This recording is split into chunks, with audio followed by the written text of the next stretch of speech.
Neurociencia cognitiva.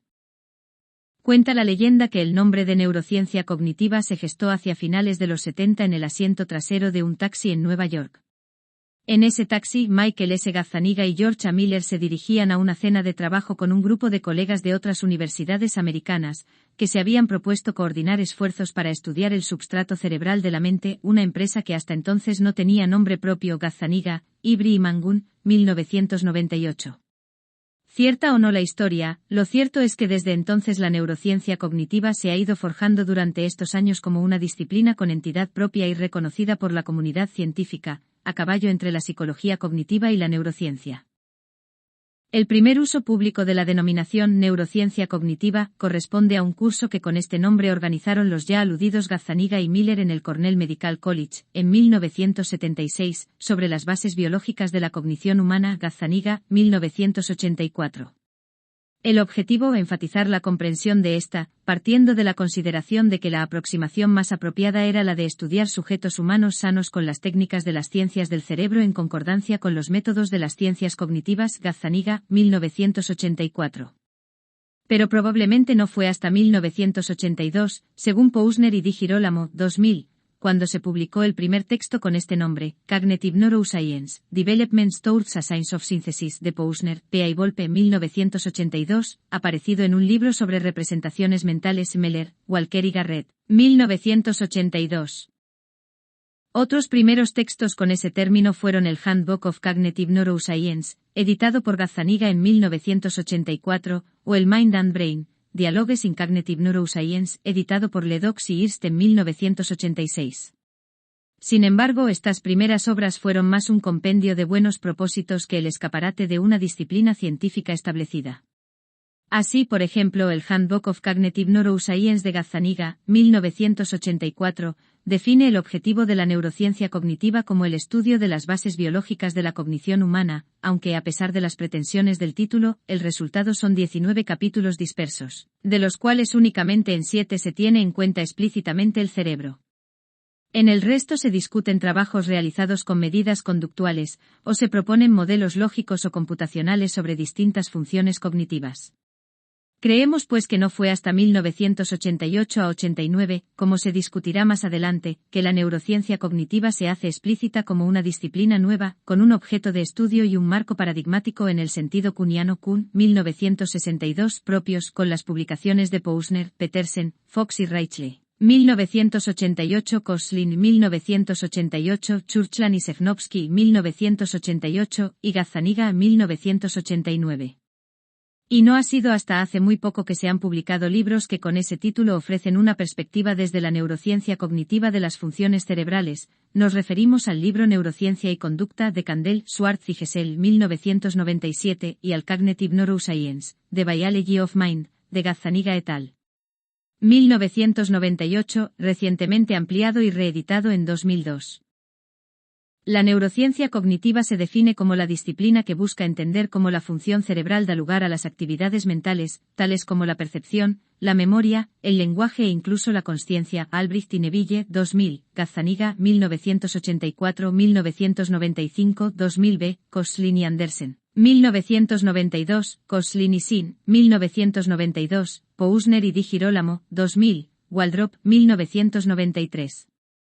Para Gazzaniga, 1995, 2000b, la mente es lo que el cerebro hace, y la neurociencia cognitiva aboga por una ciencia que relacione genuinamente el cerebro y la cognición de una manera mecanicista. En este sentido, la neurociencia cognitiva busca descubrir los algoritmos que describen la actividad fisiológica llevada a cabo en las estructuras neuronales, y que resultan en la percepción, la cognición y la consciencia. Gazzaniga, 1995. Definida así, no obstante, la neurociencia cognitiva no difiere en mucho de las neurociencias entendidas en el sentido más amplio.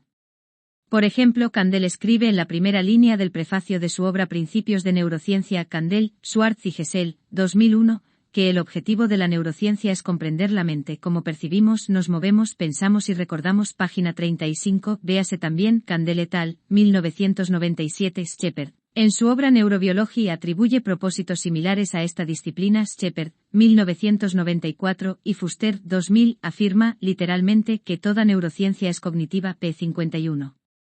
Sin embargo, aunque los límites entre neurociencia y neurociencia cognitiva se puedan estar volviendo progresivamente más difusos, la neurociencia cognitiva constituye una forma de entender las relaciones cerebro-cognición con identidad paradigmática propia, diferenciada de la neurociencia en general, y de las disciplinas psicológicas y psicobiológicas en particular. Para comprender la naturaleza paradigmática de la neurociencia cognitiva, y de cómo supuso una revolución en el estudio de las relaciones mente-cerebro, se hace necesario analizar los hechos y los descubrimientos que determinaron su surgimiento. Koslin y Andersen, 1992, Morris, 1996. Una primera aproximación a su origen nos revela que ésta empezó a gestarse cuando, en parte por la evolución natural de sus presupuestos, y en parte por cierta crisis paradigmática interna, los psicólogos cognitivos dirigen su foco de atención hacia el cerebro, en particular para plantearse dos cuestiones fundamentales. Koslin y Andersen, 1992. 1. ¿Cuál es el proceso más simple que lleva a cabo el cerebro? Y 2. ¿Cómo estos procesos elementales interaccionan entre sí para producirlas? Actividades mentales.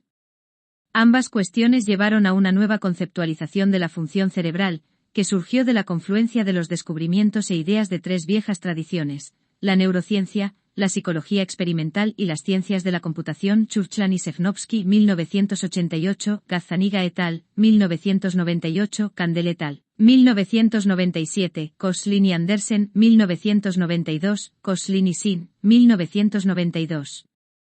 La evolución histórica de estas disciplinas durante la primera mitad del siglo XX, y sus más recientes desarrollos durante las décadas de los 50, 60 y 70, prepararon las condiciones apropiadas para el surgimiento de esta nueva ciencia de la mente. En parte, las raíces más remotas de la neurociencia cognitiva en la neurociencia y la psicología son compartidas con la psicología fisiológica, pero sus antecedentes más inmediatos se refieren a desarrollos en esas disciplinas que se dieron cuando la psicología fisiológica se había ya establecido como una disciplina consolidada. Antecedentes en las neurociencias. La localización de las funciones cognitivas en el cerebro tiene una larga historia, que se remonta por lo menos a los primeros años del siglo XIX. El primer intento sistemático de relacionar la topografía cerebral con las funciones psíquicas corresponde a Franz Joseph Gall, 1758 a 1828, fundador de la frenología, y su discípulo Johann Gaspar Spurzheim, 1776 a 1832. La frenología constituyó una especie de psicología de las facultades, empeñada en atribuir características mentales específicas a las diferentes regiones del cerebro, hasta 27 distintas según Gall, 35 según Spurzheim e incluso de 46 a 50 según otros frenólogos de la época. Zola Morgan, 1995. Pero a pesar de que sus postulados carecían totalmente de fundamento empírico, las modernas ciencias de la mente deben a la frenología por lo menos dos contribuciones importantes. En primer lugar, los frenólogos fueron los primeros en enfatizar la importancia de la superficie cerebral, el córtex, desplazando el centro objeto de interés en el cerebro de sus predecesores, que lo ubicaban en los ventrículos. Koslin y Andersen, 1992. En segundo lugar, al postular que el cerebro no era un órgano unitario e indiferenciado, abrieron la puerta a un estudio más sistemático y, sobre todo, caracterizado por el método científico, de la localización de las funciones cognitivas. Los postulados de la frenología desencadenaron reacciones tanto a favor como en contra, y uno de los primeros en utilizar la experimentación científica contra la frenología fue Marie Jean-Pierre Flourens, 1794 a 1867. Flourens realizó resecciones quirúrgicas en distintas partes del encéfalo de palomas, observando que, aunque en algunos casos existía cierta correspondencia entre la localización de las lesiones y la pérdida de facultades específicas, en general los efectos de la ablación cerebral eran difusos, y en cualquier caso, no se correspondían con los pretendidos por la frenología en relación a las áreas lesionadas. Finger, 1994. Esto le llevó a proponer una teoría sobre una función cerebral unitaria, que no contemplaba ninguna localización particular para habilidades específicas. Pero ahora sabemos que los trabajos de Flourens carecían también de fundamento a causa de las limitaciones tecnológicas de la época, tanto unas técnicas quirúrgicas rudimentarias como unos métodos de evaluación conductual deficientes. Además, en los años siguientes se irían acumulando evidencias en favor de la especialización funcional de las regiones cerebrales. Efectivamente, Paul Broca, 1824 a 1880, describiría en 1863 el caso de un paciente, Tan, que había perdido la capacidad de producir lenguaje articulado, y en cuya autopsia pudo observarse una lesión en la tercera circunvolución frontal del hemisferio izquierdo. En 1874 Carl Wernicke, 1848 a 1904, describiría un segundo tipo de dificultad para el lenguaje, relacionada con la comprensión, debida a una lesión localizada en una zona posterior con relación al paciente de Broca, en el planum supratemporal. La tercera evidencia a favor de una alta especialización funcional de la corteza cerebral fue obtenida por Eduard Hitzig, 1838 a 1907, y Gustav Fritz, 1838 a 1927. Hitzig y Fritz describirían en 1870, a partir de la estimulación eléctrica cerebral, la organización somatotópica de la corteza motora del perro. En este acúmulo de evidencia localizacionista, mención aparte merece la obra de John Huggins Jackson, 1835 a 1911. Jackson describiría en 1864, en sus estudios sobre la epilepsia y la hemiplegia, que las funciones sensoriales y motoras se hallaban ubicadas en diferentes zonas de la corteza, y postularía un modelo de organización jerárquica del sistema nervioso, según el cual los niveles superiores controlan los inferiores y donde múltiples áreas cerebrales contribuyen a los procesos cerebrales complejos. Koslin y Andersen, 1992, Finger, 1994. Con esta idea a Jackson se le puede considerar como un precursor de los postulados de la neurociencia cognitiva actual. El cambio al siglo XX supuso la eclosión de los estudios neuroanatómicos y neurofisiológicos que fueron perfilando el surgimiento de la neurociencia, en los años 70, como disciplina de síntesis. Cowen y Coles, 2000. Sin duda, la contribución más destacada a la neurociencia moderna es la de Santiago Ramón y Cajal, con la doctrina de la neurona y el principio de polarización dinámica. Cowen, Harte y Candel, 2000, Finger, 1994, Candel y Skire, 2000. Fue esa la época en que se sucedieron los estudios citoarquitectónicos del córtex, liderados por Corbinian Brodmann, 1868 a 1918, que pusieron de manifiesto la existencia de una compleja organización anatómica, al identificar varias decenas de áreas compuestas por células nerviosas de morfología diferenciada. Aunque muchas de estas áreas no resistieron el paso del tiempo. Koslin y Andersen, 1992, el descubrimiento de que el cerebro poseía una compleja organización estructural parecía dar apoyo al punto de vista localizacionista. Sin embargo, hacia los años 30 algunos científicos cuestionaban que las diferencias morfológicas implicaran diferencias funcionales. En este sentido, el trabajo de Carl Lasley, 1890 a 1958, fue especialmente influyente. Lasley realizó experimentos de ablación en ratas, parecidos a los de Flourens, obteniendo resultados similares. Basándose en sus propios trabajos experimentales, Lasley, 1950, propuso dos principios para explicar los efectos difusos de las lesiones corticales sobre el aprendizaje y la memoria: el principio de acción de masa, según el cual el cerebro opera como un sistema unitario, y el principio de equipotencialidad, que sostiene que todas las partes del cerebro sustentan habilidades similares. Pero los trabajos de Woolsey, Bard y Rose, realizados por aquellos años, iban a suponer un avance significativo en la investigación neurofisiológica, que apoyaría fuertemente una visión de especialización funcional de las regiones cerebrales. Efectivamente, estos autores fueron capaces de cartografiar la actividad provocada por estímulos sensoriales mediante electrodos colocados sobre la superficie cortical de animales en diferentes áreas somestésicas. SI, Bard, 1938, Woolsey, Marshall y Bard, 1942, y auditivas. EI, Rose y Woolsey, 1949. En años siguientes, la utilización de la técnica para el registro de la actividad de células nerviosas individuales iba a suponer un paso importante hacia la convergencia entre neurociencia y psicología. Esta técnica, desarrollada por Lord Edgar Douglas Adrian, 1889 a 1977, y aplicada al sistema visual de invertebrados por Aldan Keffer Arline, 1903 a 1983, y de mamíferos por Stephen Kuffler, 1913 a 1980. Ilustraría hasta qué punto neurociencia y psicología se influían mutuamente. Candel y Squires, 2000. Efectivamente, al adentrarse en la aproximación celular a la fisiología de sistemas, los neurofisiólogos se basaron en los rigurosos métodos experimentales del conductismo y la psicofísica para explorar de qué manera un estímulo sensorial resultaba en una respuesta neuronal particular. Los primeros estudios neurofisiológicos de registro de actividad unitaria en la corteza del mono, realizados por Eichmann y Kaas, demostraron la existencia de varias representaciones de la retina más allá de la corteza estriada, en contraste con la única representación visual hallada en V1.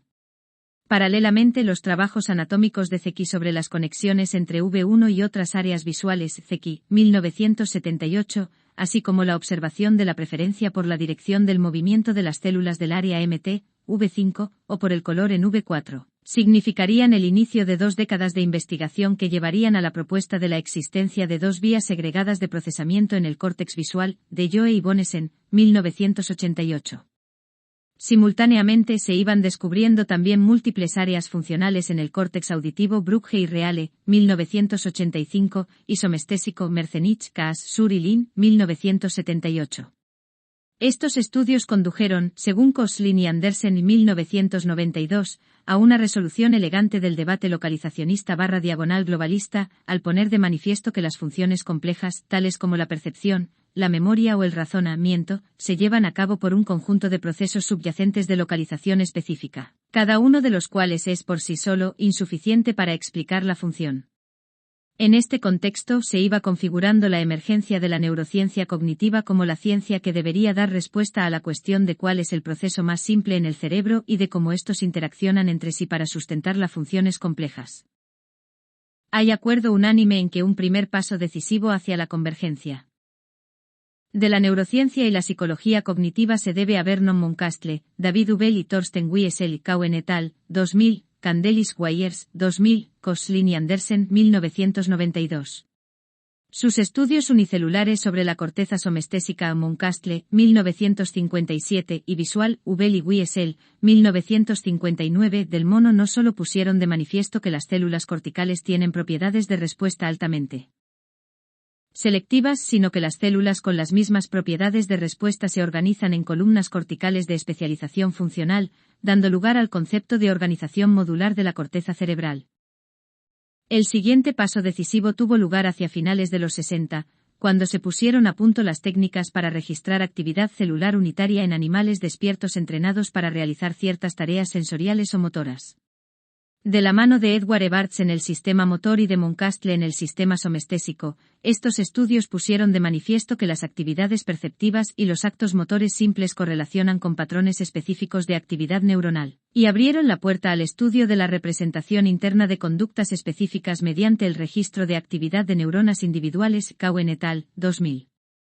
Poco después a estos trabajos siguieron los de Burz y Goldberg y Robinson, 1980, y de Moran y de Simone, 1985, demostrando la modulación de la actividad neuronal unitaria con la atención selectiva, y los de Fuster sobre actividad neuronal unitaria implicada en la memoria a corto plazo, Fuster y Alexander, 1971. Hacia finales de los 70, los psicólogos cognitivos ya empezaban a dirigir sus miradas hacia la neurociencia, y la neurociencia empezaba a interesarse cada vez más por el tipo de problemas que la psicología cognitiva se planteaba. La necesidad de una nueva forma de entender las relaciones entre el cerebro y la mente se hacía palpable. De hecho, ya se había acuñado en un taxi el nombre para esa nueva ciencia antes de que ni siquiera hubiera echado a andar. Psicólogos cognitivos y científicos del cerebro se reunían en seminarios y cursos de verano, y pronto empezarían a surgir las primeras convergencias.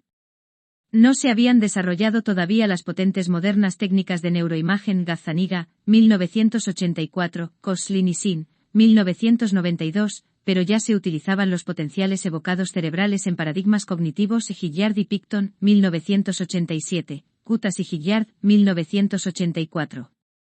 La neurociencia cognitiva emergía, y el desarrollo de la tomografía por emisión de positrones Phelps, Kulimasiota, 1981 primero, y de la resonancia magnética funcional Belliveau et al., 1991, 10 años más tarde, harían posible estudiar esas interacciones cerebro-mente en el cerebro humano de sujetos activos.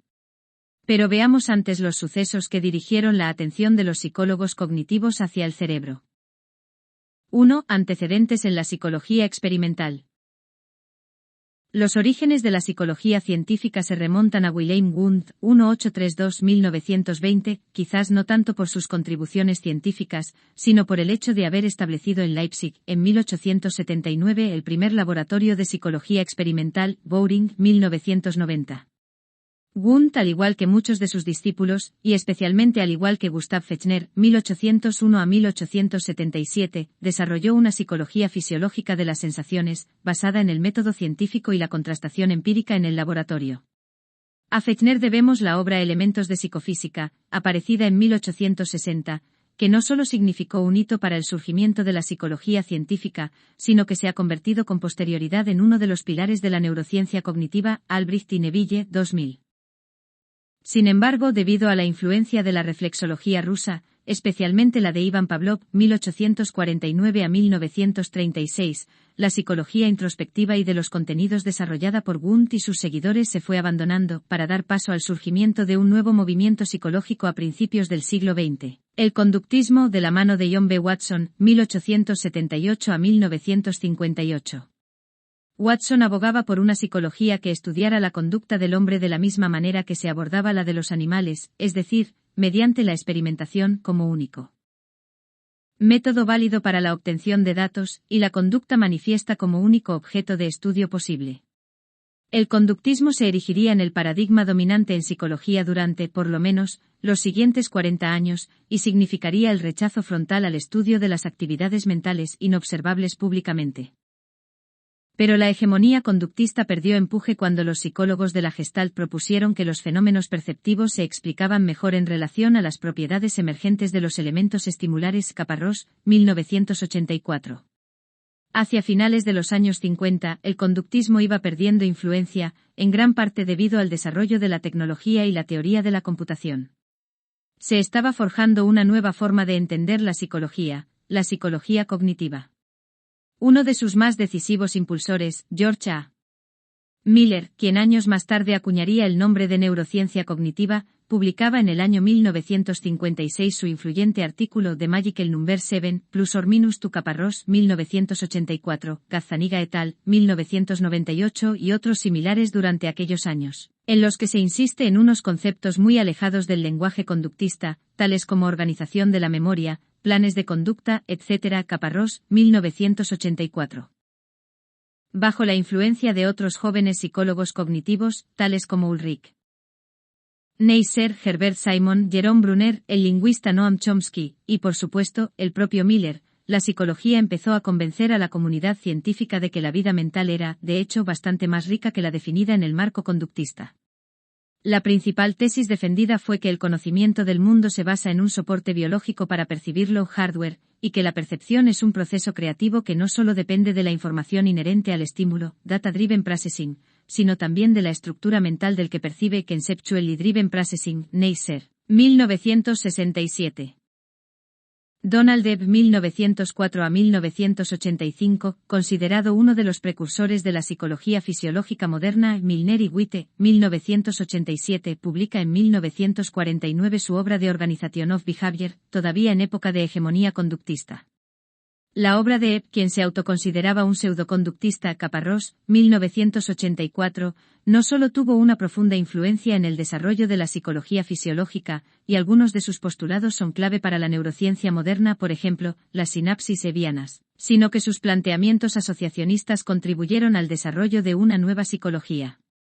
Efectivamente, en los postulados de Ebb, el sistema nervioso ocupa una posición central en la explicación de la conducta, hasta tal punto que si no existía el conocimiento pertinente, Ebb postulaba la existencia de un mecanismo neurobiológico apropiado. Milner y Witte, 1987.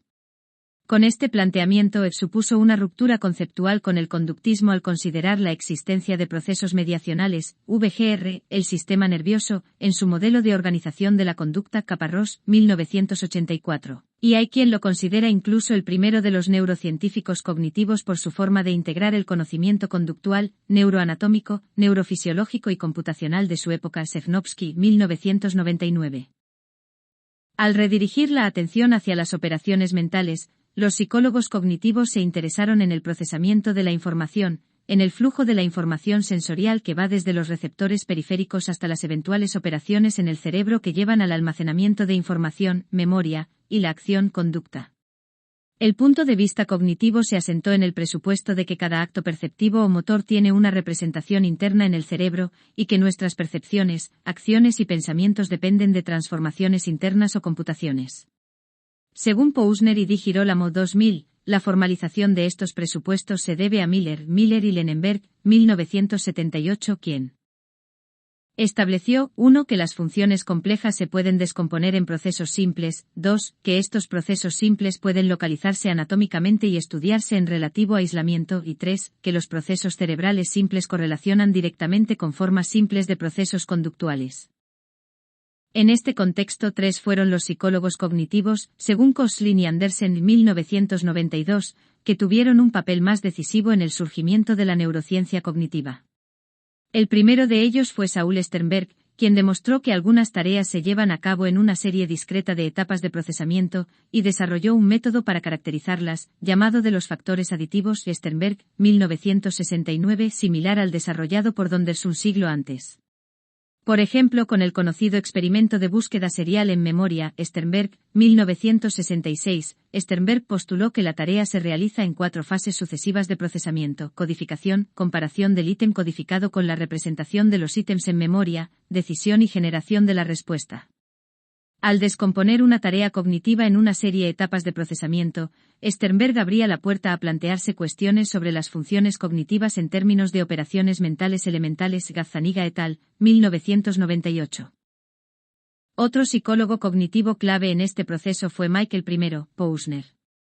Pousner se valió de su inagotable ingenio para desarrollar tareas experimentales que permitieran evaluar aspectos simples del procesamiento de la información. Koslin y Andersen, 1992, algunas de las cuales le llevaron a demostrar que las representaciones internas son, efectivamente, objeto de transformaciones. Gazzaniga et al., 1998.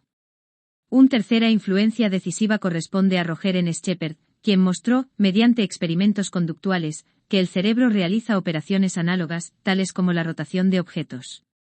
Por ejemplo, en uno de sus experimentos, Shepard halló que el tiempo de rotación mental de un objeto era mayor para ángulos de rotación mayores. Shepard y Cooper, 1982, un tipo de experimentos que nuevamente ponía de manifiesto la existencia de representaciones cerebrales internas. En esta línea de pensamiento se sitúan los trabajos de Pousner, Koslin y muchos otros, a quienes ya solo les quedaba aguardar al desarrollo de las técnicas de neuroimagen para desembocar en la convergencia de la psicología cognitiva con la neurociencia en una nueva disciplina. 2. La contribución de las ciencias de la computación. La tercera fuente de inspiración de la neurociencia cognitiva son las ciencias de la computación. Estas y en particular la inteligencia artificial proporcionaron a la neurociencia cognitiva, desde sus orígenes, el lenguaje para sus explicaciones de la función cerebral. Koslin y Andersen, 1992. En efecto, si el propósito de la inteligencia artificial es construir máquinas que se comporten inteligentemente, el primer paso hacia este objetivo es caracterizar los procesos elementales del comportamiento inteligente para programar a continuación jerarquías de estos procesos. El proceso más simple en inteligencia artificial es la computación, el cual se relaciona íntimamente con el de mapeado. Una computación transforma una entrada en una salida. Además, puesto que tanto la entrada como la salida conllevan información, la relación entre ambos puede caracterizarse mediante una función matemática transformación. Así, el concepto de computación, que comporta el de mapeado, puede transferirse fácilmente de la máquina al cerebro, como de hecho propusieron los fundadores de las ciencias de la computación, M.C. Kujoki-Pitts, 1943, von Neumann, 1958, Wiener, 1948.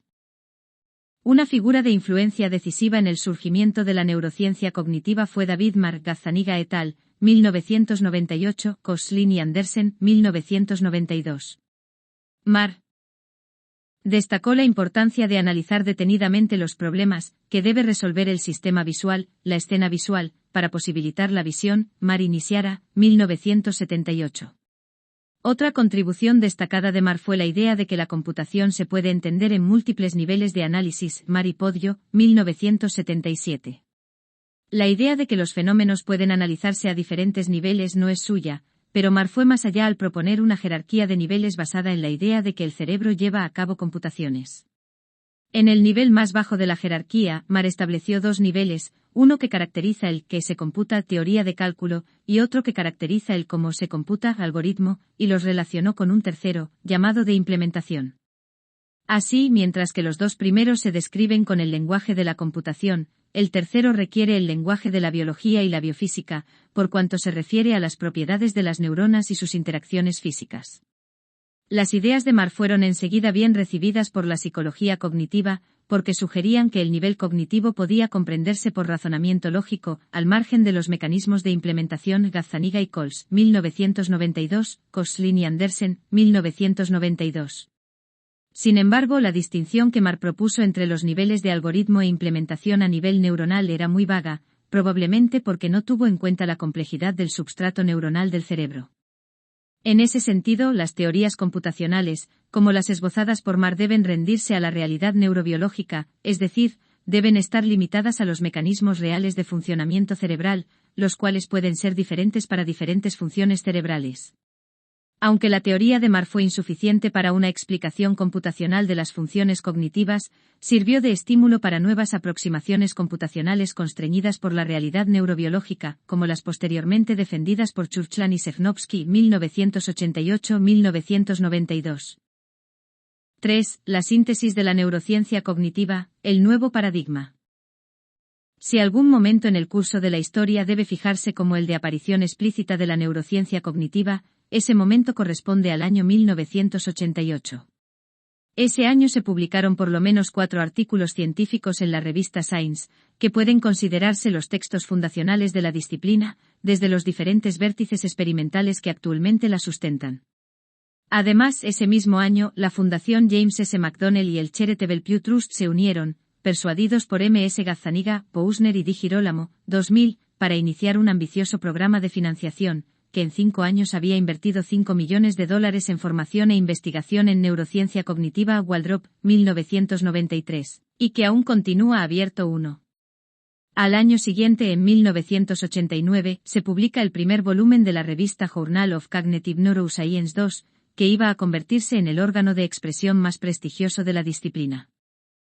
En su influyente y decisivo artículo, titulado Localization of Cognitive Operations in the Human Brain, Posner et al.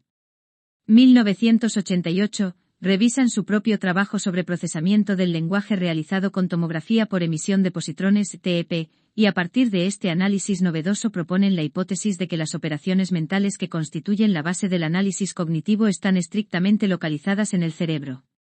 Muchas de estas operaciones están implicadas en cualquier tarea cognitiva, de lo que se deduce que un conjunto de áreas cerebrales distribuidas debe orquestarse en la ejecución de incluso las tareas cognitivas más simples. Según este punto de vista, las tareas no se ejecutan por ningún área particular del cerebro, pero las operaciones específicas que las sustentan están estrictamente localizadas. Esta idea de circuito distribuido para las funciones mentales o cognitivas se encuentra también en los estudios anatómicos de Goldman-Rakic, véase Goldman-Rakic, 1988, o de pacientes neurológicos de Mesulam, 1981, aunque según Posner et al. 1988, estas teorías de redes neuronales o circuitos distribuidos de los procesos superiores proporcionan poca o nula información sobre la naturaleza de las computaciones llevadas a cabo en los nodos de la red. Precisamente la contribución cabal de Posner al surgimiento de la neurociencia cognitiva consiste en la utilización de la metodología de la subtracción de Donders, 1868, reintroducida en la psicología cognitiva por Sternberg, 1969, para aislar módulos específicos de procesamiento cerebral y determinar, mediante TEP, la localización específica de las computaciones llevadas a cabo en cada uno de los nodos de la red. Koslin, 1988. Igualmente influyente fue el texto de Koslin, 1988, titulado Aspects of a Cognitive Neuroscience of Mental Imagery, pues constituye un elegante ejemplo de resolución de crisis paradigmática con la propuesta de un nuevo marco de referencia sobre el que basar la investigación científica sobre las funciones cognitivas. Koslin estaba interesado en la forma en que las imágenes mentales se construyen en el cerebro, y los datos de la investigación introspectiva y conductual sugerían que esta construcción tenía lugar por partes del objeto. Sus estudios conductuales se hallaban en una situación de impasse, pues su hipótesis era que las imágenes mentales tenían la misma estructura espacial que los objetos reales, pero carecía de los instrumentos apropiados para contrastarla. Waldrop, 1993. Sin embargo, al empezar a utilizar pacientes con lesiones cerebrales específicas, Koslin, 1988, y posteriormente al llevar a cabo estudios con TEP, Koslin et al. 1993, Koslin había conseguido superar la crisis paradigmática con la incorporación del análisis del cerebro al discurso cognitivo. En otro trabajo seminal, Churchland y Sejnowski 1988 introducen la aproximación computacional a la neurociencia cognitiva. En él enfatizan el hecho de que además de necesitarse datos experimentales sobre las propiedades de las neuronas y las capacidades psicológicas, se requieren también modelos que expliquen cómo patrones específicos de actividad neuronal representan los objetos del mundo y cómo las redes nerviosas se desarrollan y aprenden. Estos modelos son necesarios porque sirven para informar, guiar y corregir los diseños espeneurobiológicos, a la vez que los nuevos datos así obtenidos sirven para generar modelos más potentes. Según los autores, la neurobiología proporciona restricciones esenciales a las teorías computacionales y en consecuencia reduce considerablemente el espacio de búsqueda, ya que el espacio neurobiológico es inmenso y existen numerosas soluciones posibles a cómo un problema computacional podría llevarse a cabo. Además existen datos neurobiológicos muy sugerentes, y se desconoce cuáles son las categorías funcionales en cognición, de tal manera que teorías de bajo nivel, neurobiológicas, podrían ser cruciales para descubrir la naturaleza de la organización a niveles superiores. Sin embargo, la posibilidad de que la cognición quede desvelada cuando conozcamos todos los detalles de la neurobiología es igualmente remota, por lo se hace necesaria teorización genuina sobre la naturaleza de la neurocomputación. Churchland y Sejnowski, 1992. El artículo de Churchland y Sejnowski 1988 ha resultado también especialmente citado, por cuanto en él se propuso una clasificación de las técnicas propias de las neurociencias en un sistema de coordenadas espacio-tiempo, que todavía aún hoy es vigente. Desde una óptica algo diferente aunque igualmente influyente, se publicaron también ese año 2 artículos que vinieron a completar el repertorio teórico-metodológico de la neurociencia cognitiva. Efectivamente, si en los trabajos de Posner et al.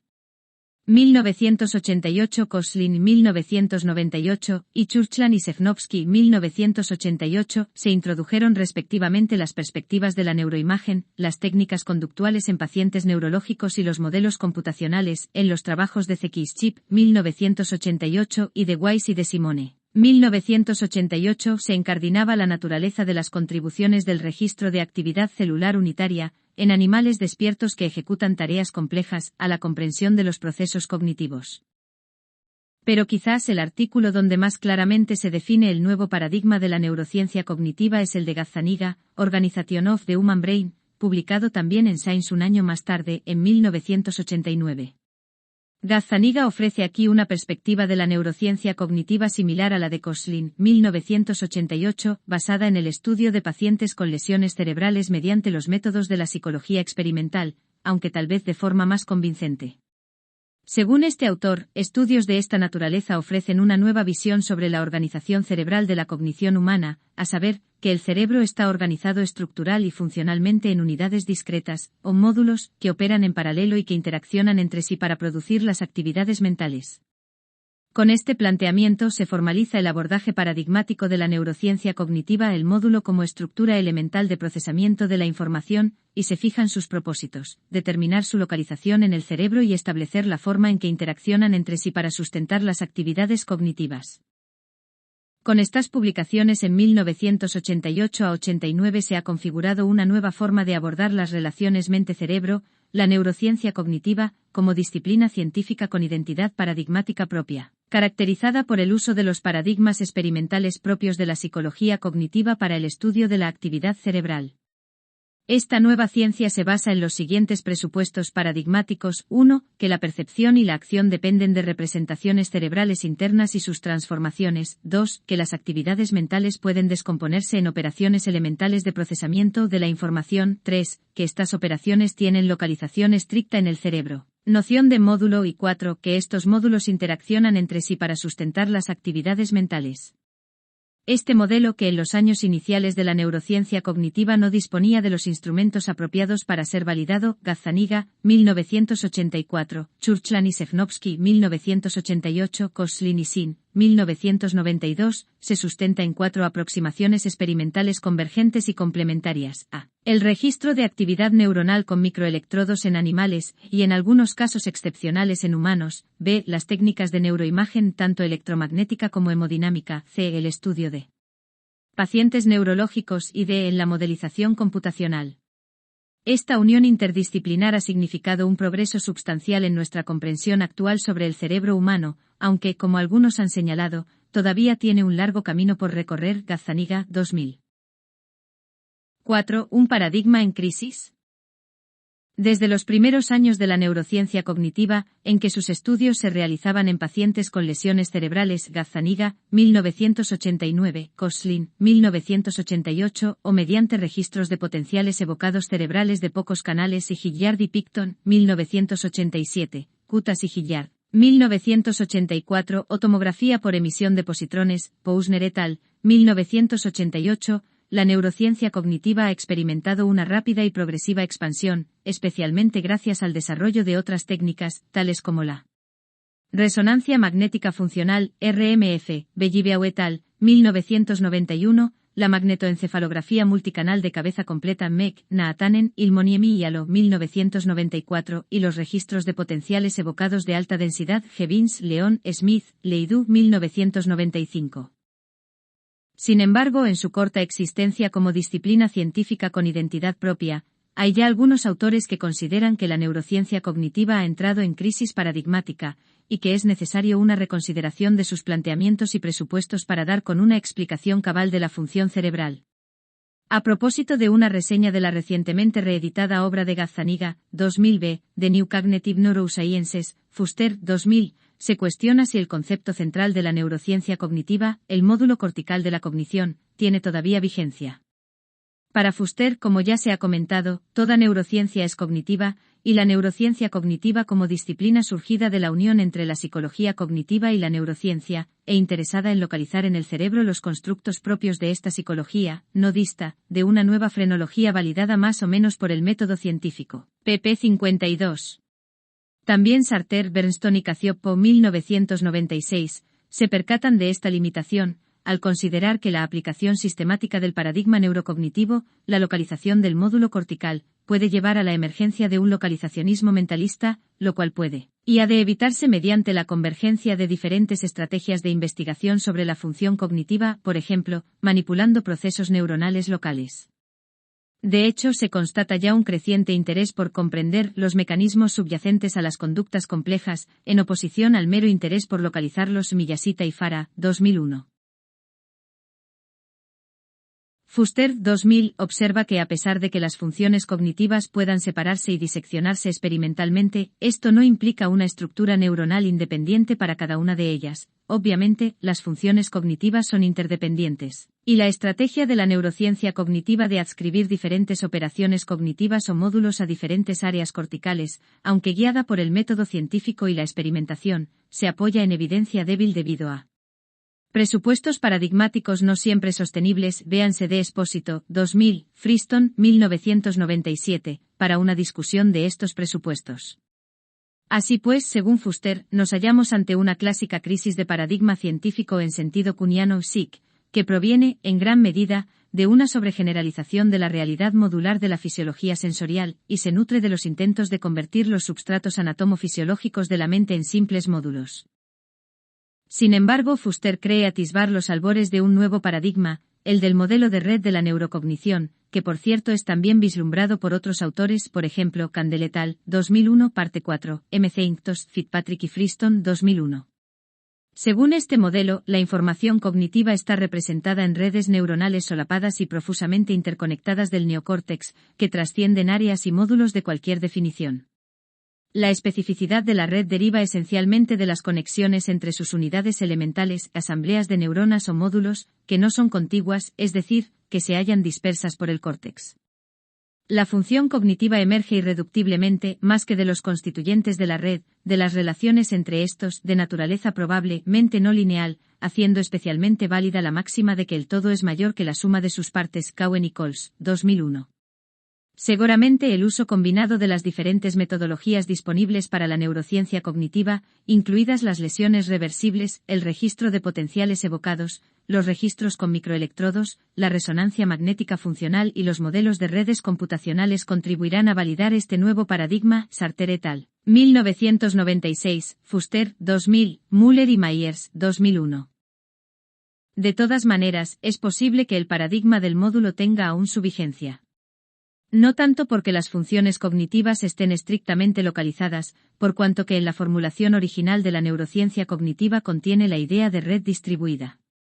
Al fin y al cabo, en sus planteamientos originales la disciplina ya se planteaba investigar cómo los módulos interaccionaban entre sí para originar las actividades mentales. Posner et al., 1988, Koslin, 1988, Gazzaniga, 1989. De hecho, Koslin y Anderson, 1992, formulan explícitamente la idea de que la clave para la comprensión del funcionamiento cerebral es darse cuenta de que las funciones complejas tales como la percepción, la memoria, el razonamiento, o el movimiento se llevan a cabo por un abanico de procesos subyacentes, cada uno de los cuales contribuye únicamente en parte a la habilidad. Se trata de procesos simples y mecánicos, que ejecutan de forma refleja una operación específica de procesamiento cuando se les suministra el input apropiado.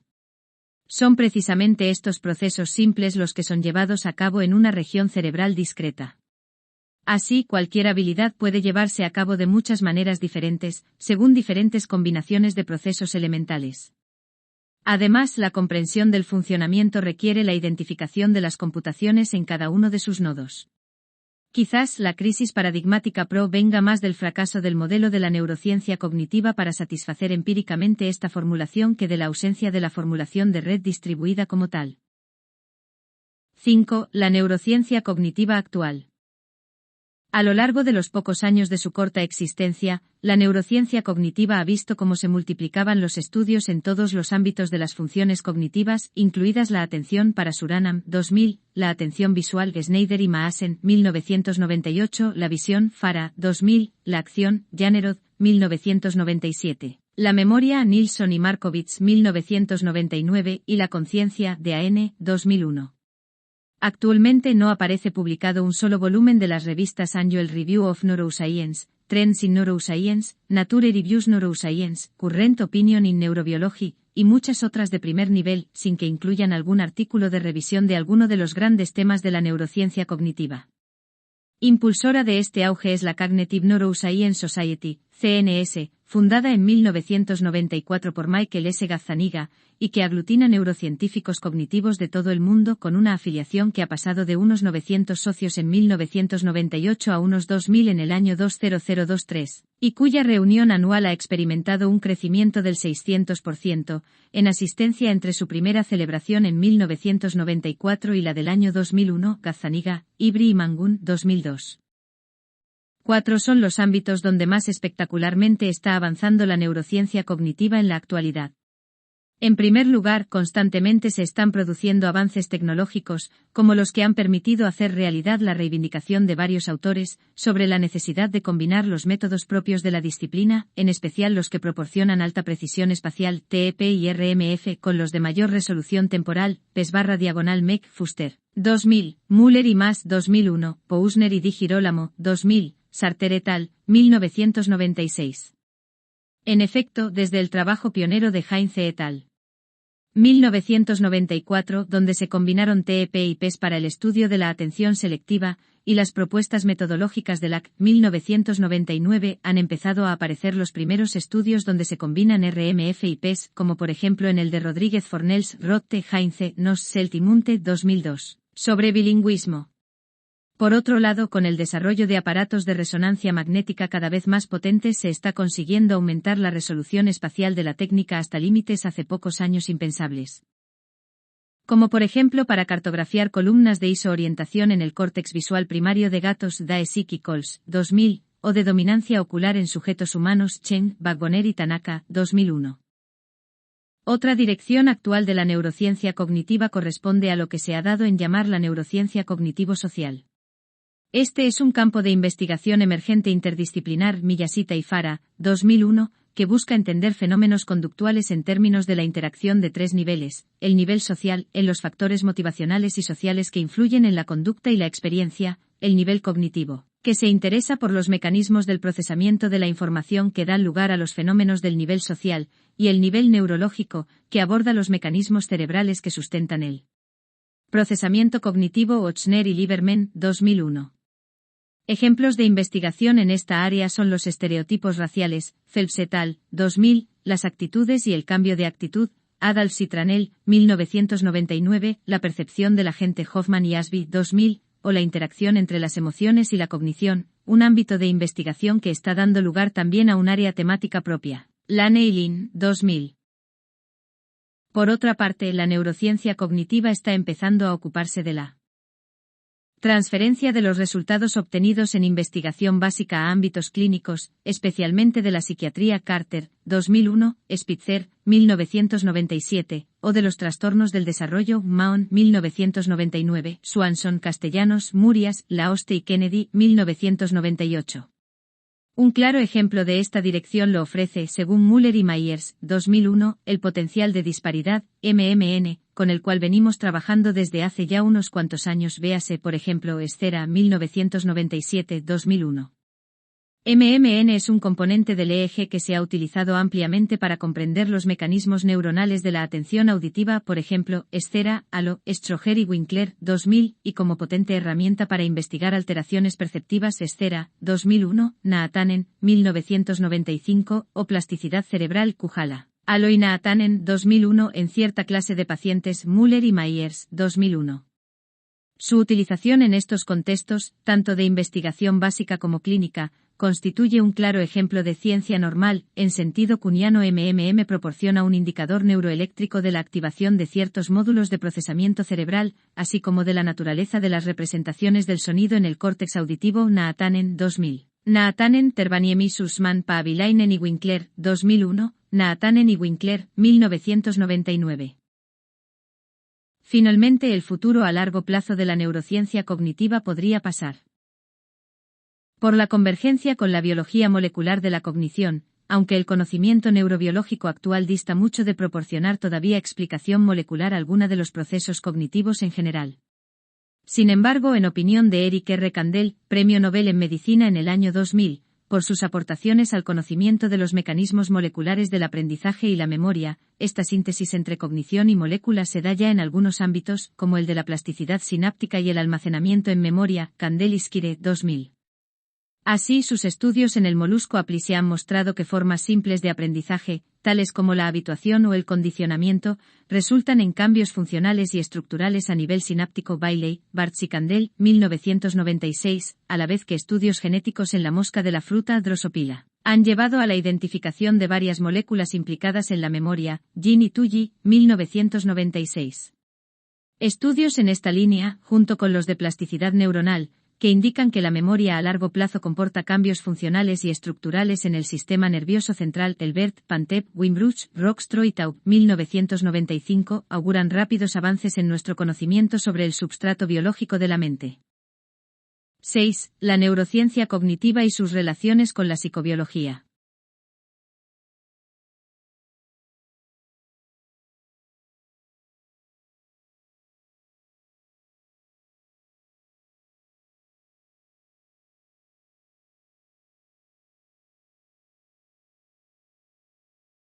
Hasta el momento no se han abordado las relaciones entre la neurociencia cognitiva y la psicobiología, y cabe preguntarse cómo éstas se articulan. Como hemos visto en secciones anteriores, neurociencia cognitiva y psicología fisiológica tienen algunas raíces comunes, aunque luego divergieron en el curso de la historia para consolidarse como disciplinas con identidad propia por la influencia de otros antecedentes particulares. En el caso de la neurociencia cognitiva, estos sin duda provienen de la psicología cognitiva. Pero al margen de sus desarrollos históricos, la neurociencia cognitiva, en tanto que disciplina que combina el objeto de estudio de la psicología, la conducta, en su acepción más amplia, que incluye las actividades no observables, tales como las mentales, como por ejemplo en Segovia y Guillamón, 1991, con los métodos y las técnicas de las ciencias biológicas, ha de considerarse, como explícitamente hacen por ejemplo Rosenzweig, Lehmann y Breedlove, 2001, como una disciplina más de la psicobiología. En efecto, buena parte de su aproximación a la conducta proviene de planteamientos psicofisiológicos, estudio de sujetos humanos sanos mediante registros electrofisiológicos, y neuropsicológicos, estudio de pacientes con lesiones cerebrales mediante métodos conductuales. La neurociencia cognitiva también se nutre de la psicología fisiológica, en su versión más restringida, Dewsbury, 1991, Milner y Witte, 1987, al utilizar registros de actividad neuronal, unicelular o multiunitaria, en animales. No obstante, más alejados de la neurociencia cognitiva quedan otros planteamientos psicobiológicos, tales como la psicofarmacología, la genética de la conducta o la etología. En este marco psicobiológico, la neurociencia cognitiva constituye una disciplina de síntesis, donde convergen muchos de los planteamientos de la psicología fisiológica, la psicofisiología y la neuropsicología. Con las tres comparte objeto de estudio, las bases biológicas de la conducta y estrategia de investigación, la combinación de los métodos propios de las ciencias conductuales y biológicas. Sin embargo, a pesar de mantener estrechas relaciones con estas disciplinas psicobiológicas, la neurociencia cognitiva establece límites claros con cada una de ellas. Con la psicología fisiológica, según la entienden Puerto 1985, Carlson 1996 de Labril et al.